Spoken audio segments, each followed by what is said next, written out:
За мараахан маргалдаад яах вэ?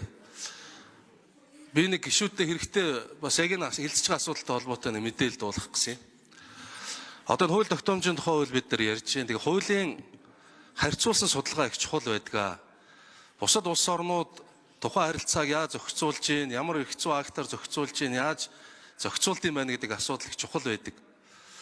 Тэгээ хууль зүйн дотоод хэргийн яамнаас тендер зарлаад энэ 5 дугаар сард Нэгдсэн үндэсний байгууллагын үндсэн 5 хил дээр дэлхийн улс орнуудын хуулийг харьцуулсан судалгаа хийх хиймэл оюуны платформын тендер зарлагдаад Чимээгээ Systems гэдэг компани шалгараад ажилд орсон.